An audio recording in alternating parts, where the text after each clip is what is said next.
Understandings are among equals. ఏ చర్చలైనా ఏ ఒప్పందాలైనా సరిసమానుల మధ్యలో జరుగుతాయి, బలహీనుడు బలవంతుడు మధ్యలో జరగవు. ఈరోజు దక్షిణాది రాష్ట్రాలను అత్యంత బలహీనంగా ఉన్నాం, ఇప్పుడు అత్యంత బలహీనులుగా మార్చి బలంగా ఉన్న ఉత్తరాది రాష్ట్రాలను శక్తివంతంగా మార్చి రాజకీయంగా, అసలు రాజకీయంగా మనల్ని ద్వితీయ శ్రేణి పౌరులు చేయడానికి ఆ ఉత్తరాదిలో ఉన్న 5-6 రాష్ట్రాలు కలిస్తే 410 సీట్లు అనేటివి అక్కడనే అయిపోతాయి. చిన్న రాష్ట్రాలతో, నేను చెప్పేది ఉత్తర దక్షిణమే కాదు, చిన్న రాష్ట్రాలకు కూడా సమస్య. ఢిల్లీ పంజాబ్ లాంటి రాష్ట్రాలు కూడా రాజకీయంగా మనుగడనే కోల్పోతాయి.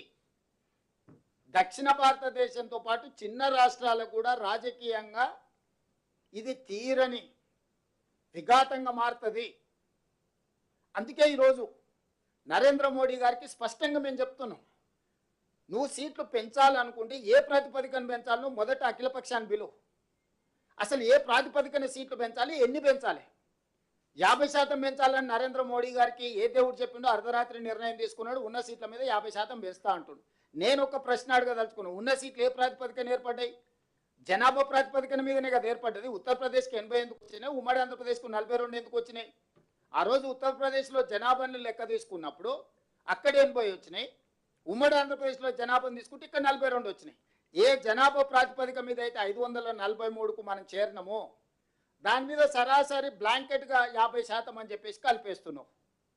ఏ జనాభా నియంత్రణ చేసిన వాళ్ళకి అన్యాయం జరుగుతుంది అంటున్నావు, మూల సూత్రమైన జనాభా ప్రాతిపదికన ఏర్పడిన విధానాన్ని ప్రోరేట ప్రకారం 50% పెంచేస్తా నేనని చెప్పి నీ రాజకీయ మనుగడ కోసం, నీ రాజకీయ అవసరాల కోసం ఈ రోడ్లు సీట్లు పెంచడంతో దక్షిణ భారతదేశానికి వచ్చే 195, ఉత్తర భారతదేశానికి వచ్చే 621 సీట్లు ఉత్తర దక్షిణ భారతదేశాలలో విపరీతమైన అంతరం పెంచుతుంది.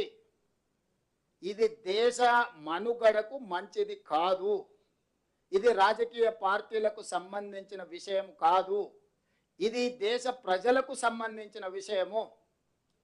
వివక్ష అనేది ఎక్కడికి దారితీస్తుందో మనం అందరం చూసినాము. తెలంగాణ రాష్ట్ర ఉద్యమము, తెలంగాణ రాష్ట్ర ఏర్పాటు, నక్సలైట్ల ఉద్యమము, సమాజంలో వచ్చిన మార్పులన్నీ కూడా వివక్ష ఎక్కడికి దారితీస్తుందో మనకు కళ్ళకు కట్టినట్టుగా కనిపిస్తుంది. ఈరోజు ఈ వివక్షను ఇంకా పెంచడానికి బీజేపీ ప్రయత్నం చేసుకుంటూ ప్రజల్ని మభ్యపెడుతూ చిన్న రాష్ట్రాలకు, ముఖ్యంగా దక్షిణాది రాష్ట్రాలకు అన్యాయం చేసుకుంటూ మేము ఏమీ చేయడం లేదు, ఇది ఒక అద్భుతమైన బిల్లు, ఈ అద్భుతమైన బిల్లుకు మీరు అనుకూలంగా లేరు, మీరు మహిళా వ్యతిరేకుల అని మహిళల ముసుగులో ఆనాడు యుద్ధం చేసినప్పుడు కూడా శిఖండిని అడ్డం పెట్టుకొని చేసిరు. ఈరోజు మీరు సీట్లు పెంచే అధికార దాహానికి మహిళల్ని అడ్డం పెట్టుకోకండి. మహిళా బిల్లుకు మేము సంపూర్ణంగా మద్దతు ఇస్తున్నాం. మహిళా బిల్లు తక్షణమే అమలు జరగాలి. ఉన్న ప్రాతిపదికన 543 లోక్సభ స్థానాలలో 33% 181 సీట్లు మహిళలకు ఇచ్చేసేయండి తక్షణమే. తెలంగాణ రాష్ట్రంలో ఉన్న 119 అసెంబ్లీలలో మహిళలకు 140 అసెంబ్లీ సీట్లను తక్షణమే మీరు మహిళా రిజర్వేషన్లు చేయండి. ఉన్న అసెంబ్లీలు, ఉన్న లోక్సభ స్థానాలకు 1/3 ప్రకారం మహిళా రిజర్వేషన్లు చేయండి. అన్అపోజ్డ్గా మేము మద్దతు పలుకుతాం. సీట్ల పెంపు, నియోజకవర్గాల పునర్విభజన, ఇది రెండవ అంశం, నిగూఢమైన అంశం. ఇందులో ఉన్న కుట్ర ప్రజలకు చెప్పాలి. ఈరోజు దక్షిణ భారతదేశంలో మేము నియంత్రణ పాటించడం వల్ల మేము ఆర్థికంగా జిఎస్డిపి హైయెస్ట్ కంట్రిబ్యూషన్ మేము. దక్షిణాది రాష్ట్రాలు ఫైనాన్షియల్ క్యాపిటల్స్, ఉత్తరాది రాష్ట్రాలు పొలిటికల్ క్యాపిటల్స్. పొలిటికల్ క్యాపిటల్స్ ఎప్పుడు కూడా ఫైనాన్షియల్ క్యాపిటల్స్ని సబ్సర్వెంట్గా చూస్తారు. పన్నులు కట్టాలి, ఢిల్లీకి వెళ్ళి సలాం పెట్టాలి. మాకు ఎలాంటి అవకాశాలు, మాకు ఎలాంటి అధికారం లేకుండా చేయడానికి ఈరోజు కుట్ర జరుగుతుంది. పన్నులు కట్టడం, సలాం కొట్టడం అనే విధానానికి మేము 100% వ్యతిరేకము. నేను నిర్దిష్టంగా చెప్పదలుచుకున్న నరేంద్ర మోడీ గారికి, మీరు చేస్తున్న కుట్ర దీర్ఘకాలంలో ఈ దేశానికి చాలా పెద్ద సమస్యగా, విపత్తుగా మారుతుంది. ఇది ఏమాత్రం మంచిది కాదు.